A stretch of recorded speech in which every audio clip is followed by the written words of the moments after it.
Hey guys, I got the Keystore here. I decided to make a quick updated video of my Nintendo Switch game collection because I have quite a few games and I haven't made a video in a little while, so let's get started. So I already have this one in my hand. It's ARMS.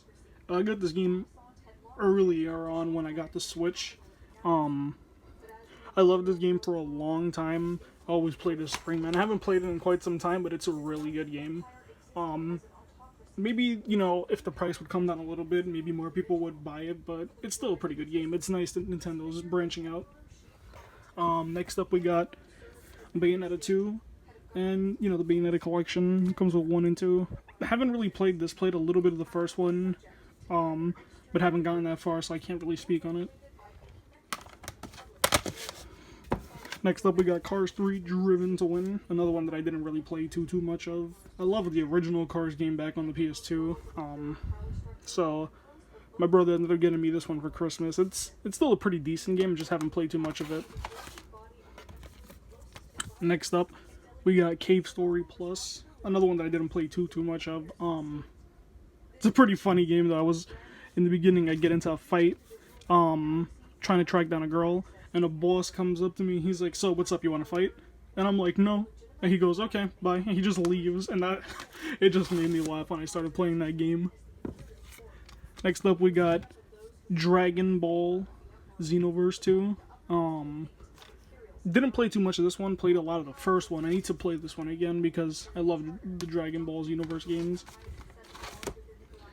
Next we got up here is Fire Emblem Warriors. I know Fire Emblem Houses is out, but to be honest with you, I'm not like the biggest fan of the regular Fire Emblem games. I know that's probably like an unpopular opinion. The reason I got this one is because it was more, you know, it's Warriors based, so it's hack and slash, not turn-based like combat, which I'm not usually a fan of. But actually, on a separate note, I started playing Persona 5, which I never thought I would. And I love that game. I love the I don't know, the turn-based combat doesn't bother me in there. Next up, here we got Has Been Heroes. It's really not a good game by any means. You could probably find it for like less than $10 everywhere. But for like a cheap $10 game, it's not awful. I bought it for $10 brand new back in the day. Next we got here is Hello Neighbor Hide and Seek. Another one that didn't play a lot of. I remember playing the original Hello Neighbor, which I don't have on here because I know the Switch version is like doo-doo water, so I'm not going to even play that. Next up we got is LA Noire. I got this right after, like literally the day I heard it was coming out because I love LA Noire. And the fact that I could play it on my Switch, it's still today the only game Rockstar has decided to release on the Switch, which, you know, GTA 5, but alright. Next here we got is Luigis Mansion, one that I can say I beat completely. Love this game.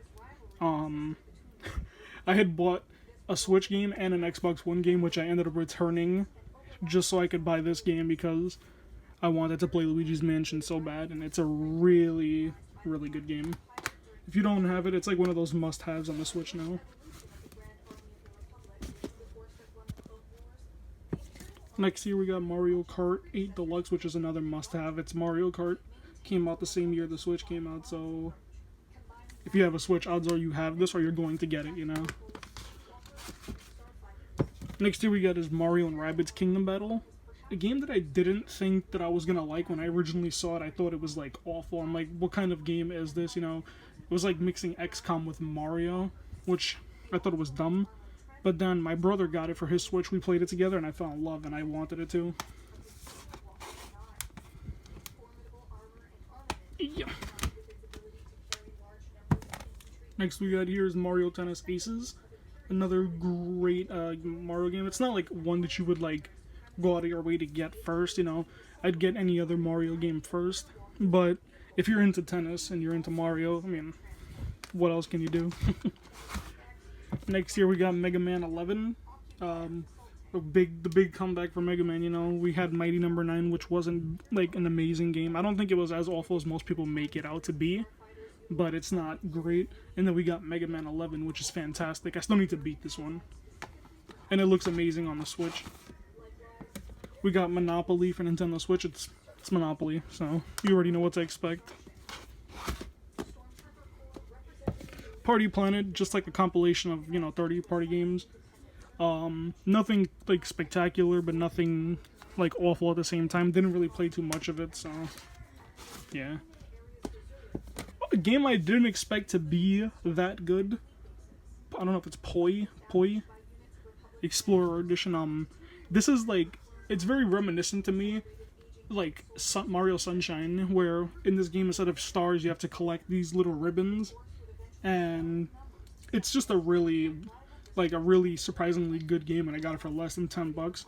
And if you could find it, because I heard it's kind of uncommon now, if you can find it, get it, because it's great. Next game we got here is Pokemon Let's Go Pikachu. Beat this game actually this year for anticipation of Pokemon Sword and Shield. So I beat this game. I love this game. I know a lot of people didn't like it because you couldn't battle wild Pokemon. But honestly, once you play the game, it's really not, you really barely notice it. And I moved some of my Go Pokemon over into that game. Next we got here is Pokemon Sword. Love this game. I'm still playing it even though I beat it. I probably have 60 hours on this game. I went through the Pokemon Tower at the end of the game also. So I've done a lot. I still need to get all the Pokemon. I think I almost have 300 Pokemon, but I'm still missing another 100. Next here we got is Rayman Legends. I actually got this maybe 2 years ago on Black Friday. It was on sale for I think $15 or something.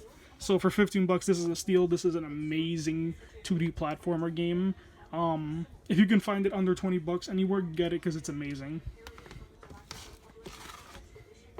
Next here we got Rocket League. This is actually a Japanese edition because the regular edition for the regular North American edition is $30-40. I got this for $16 on eBay, so it works perfectly the same. It's all in English. It's amazing. I love Rocket League.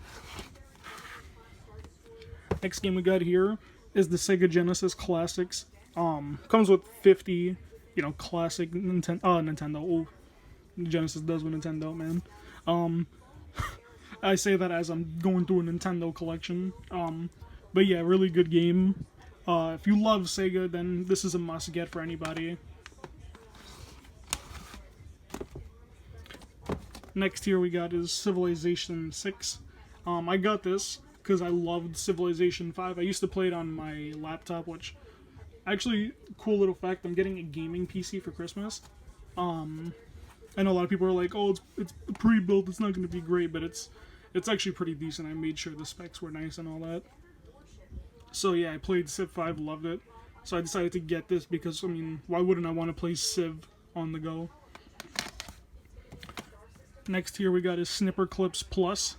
Another one I got on Christmas. It's a decent game, but it's not really a game that you would play by yourself. It's better to play with 2 people, to be honest. Next we got here is Sonic Forces, a game that people seem to hate, even though it's not a bad game. It's not even just a good game. I think this game is fantastic for Sonic, and it's a big comeback for Sonic in my opinion. And this is coming from somebody who's not a Sonic fan. If you look at my collection, I probably have 1 or 2 other Sonic games. So, to tell you that I really like this, I'd go as far, in my personal opinion, to say that, though it's not a better game, I had a lot more fun with this game than I did Odyssey. And that's just my opinion. Next game we got here, which I never thought I would actually get, is Sushi Strike: The Way of Sushido. This is a European copy. It wasn't supposed to be. I ordered it from Amazon. They just sent it. But I don't care. Same game, works the same. This game is fantastic, actually. I didn't expect it to be that good. I wasn't going to pay the full price, $60 for this, but now it's $16. Maybe you could find it a little cheaper where you buy it. So for that price, it's pretty good. It's a nice little game. Next we got here is another must-have for the Switch, Splatoon 2. Fantastic game. I saw somebody go over this game. I think it's that guy Woods Beat 'em Ups. He was doing a holiday buying guide on this, and he said he would put this as a maybe because it's an online-only game, which is not exactly true. It has its own campaign which you can play offline, so you can still play this game perfectly fine. So if you want to play that and you don't care about playing multiplayer at the moment, then it's still a must buy. Move this aside so I could have some space. Next here we got probably the biggest game to date on the Switch, you know, besides The Legend of Zelda, Mario Odyssey. I also beat this game, bought it the day it came out. Love this game. This game is fantastic. If you have a Switch, you need it. Like, I don't know why you have a Switch if you don't have that. I mean, you got the PS Vita games in the way. What can I say? Okay. Here we got The Legend of Zelda Breath of the Wild. First game I ever got on my Switch. Still haven't beat it.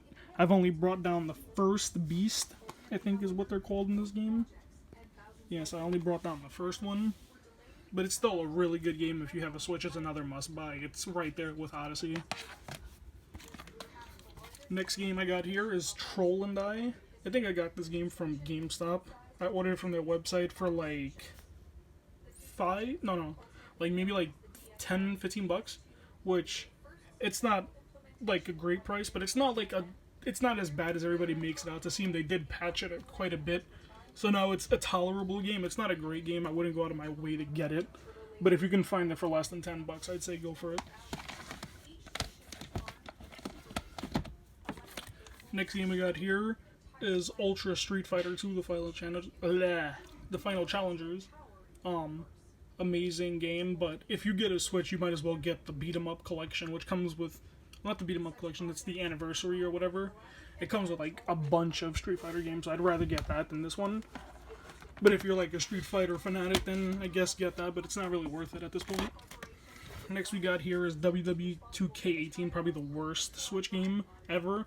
When I originally got it for less than 10 bucks, I didn't think it was awful, but then I decided to play it recently, and I'm like, Jesus Christ. Like, at first I remember that you could probably play 1v1 matches, and the frames wouldn't be too bad, but I played it, and it was like playing a slideshow. Like, it was probably running at like 15 frames when the person came out of, like, as their entrance. It's an awful game, don't get it. Get it for something else if you have to, but with that new game, All Pro Wrestling or whatever that's coming out, they probably have a lot more to prove than WWE, so I'd probably go for that when that comes out. And the last game, Xenoblade Chronicles 2. Haven't played too much of it, but it surprised me that this is one of the first games by Nintendo that I've heard somebody curse. Like, there was two people fighting, and the guy goes, "Don't get cocky, you little shit." And I'm like, oh fuck, they're cursing in Nintendo games, man. But yeah, that's the end of my collection. That's all my Switch games. Christmas is coming, so I can expect a few more Switch games. Hopefully. So, yeah, that's it. Thanks a lot, guys. Love you. And the Conquistador out.